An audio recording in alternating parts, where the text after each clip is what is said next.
जय जिनेन्द्र। मैं हूँ संस्कृति और स्वागत आप सभी का अंतरयात्रा धर्म परिचर्चा में। श्रावक कौन श्रृंखला में हम चर्चा कर रहे थे भगवान महावीर के समय के कुछ विशिष्ट श्रावकों की। आइए आज जानते हैं सेठ सुदर्शन श्रावक के बारे में।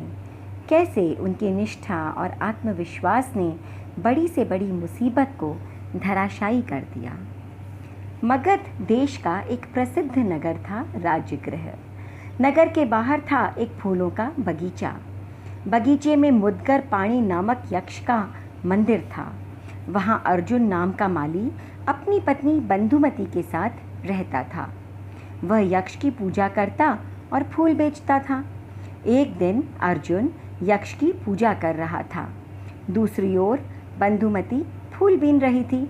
उस समय नगर से 6 मित्र बगीचे में आए। उनका चरित्र अच्छा नहीं था। उन्होंने वहाँ बंधुमती को देखा। उन पर कामुकता का नशा छा गया।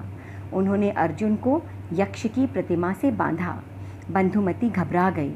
वह उसके पीछे पड़ गए। उन्होंने उसके साथ सामूहिक बलात्कार किया। अर्जुन अपनी आँखों से सब कुछ देख रहा था, पर बंधा हुआ होने के कारण मजबूर था। उसके मन में क्रोध आया और आँखों से खून बरसने लगा।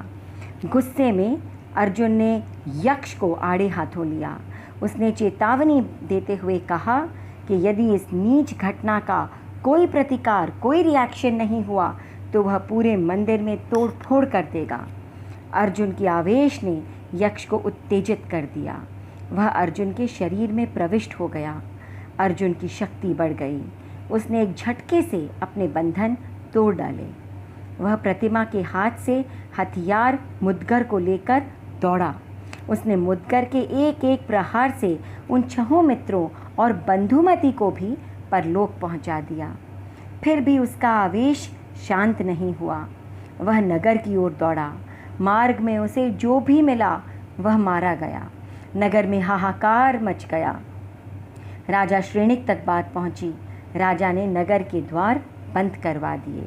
इधर अर्जुन ने यह संकल्प कर लिया कि वह प्रतिदिन 6 पुरुषों और 1 स्त्री की हत्या करेगा। इस संकल्प को पूरा करने के लिए हाथ में मुद्गर लेकर नगर की चारदीवारी के पास घूमता रहता। कहीं भी कोई मनुष्य दिखाई देता तो उसे मार डालता। उन्हीं दिनों भगवान महावीर राजगृह पधारे। वे नगर से बाहर उद्यान में ठहरे। राजगृह की जनता भगवान के दर्शन पाने के लिए उत्सुक थी, बेचैन थी। राजा श्रेणिक भी दर्शन करना चाहता था, लेकिन अर्जुन के डर से नगर के द्वार खोलने का साहस नहीं हुआ। उन्होंने सोचा, भगवान तो सर्वज्ञ हैं। वे राजगृह की परिस्थिति को, सिचुएशन को जानते देखते हैं। हम यहीं से भगवान को वंदना करके संतोष का अनुभव करेंगे।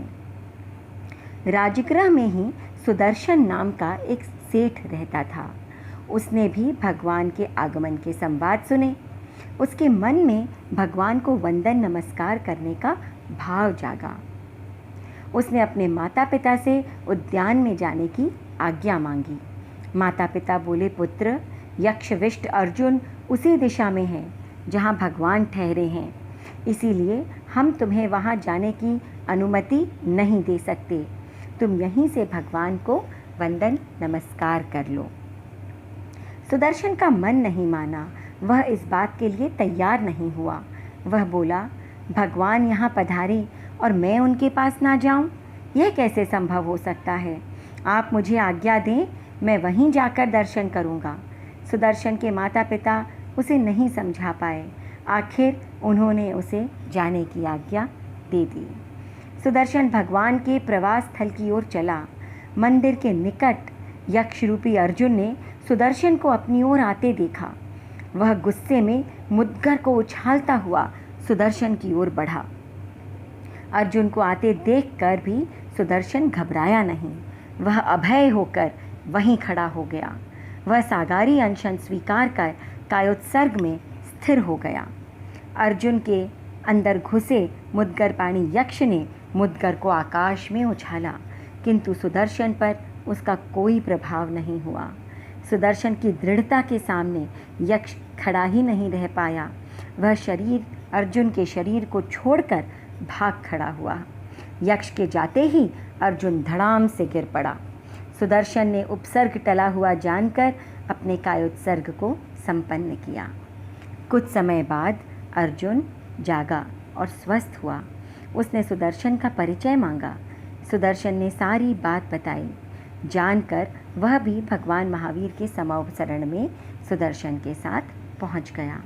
भगवान का उपदेश सुन अर्जुन प्रतिबुद्ध हुआ। वह मुनि बनकर विशेष साधना में लीन हो गया। इस घटना के बाद न केवल सुदर्शन का उपसर्ग ही दूर हुआ, बल्कि पूरा नगर आतंक मुक्त हो गया।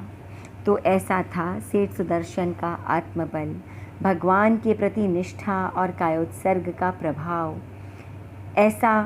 ऐसे व्यक्तियों को देवता भी डिगा नहीं सकते। आगे और धर्म चर्चा करेंगे, परंतु अभी के लिए आज्ञा दीजिए। ओम अरहम।